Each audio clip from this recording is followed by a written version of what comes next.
I have another quick tip video for you. This one is a simple one, just enabling and disabling your hands.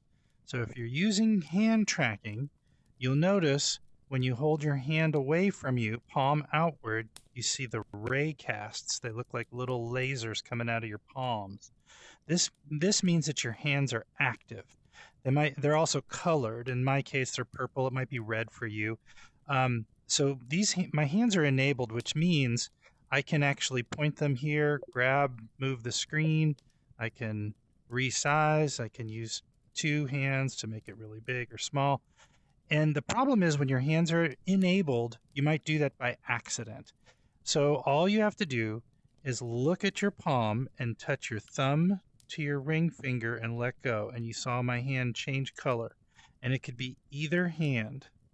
So now they're active, and now they're inactive. So when your hands are inactive or they're disabled, now you won't accidentally mess with your screens. So quick tip, always keep your hands disabled unless you're intentionally trying to do something with your screens or with the menu. That's it. Have a good day.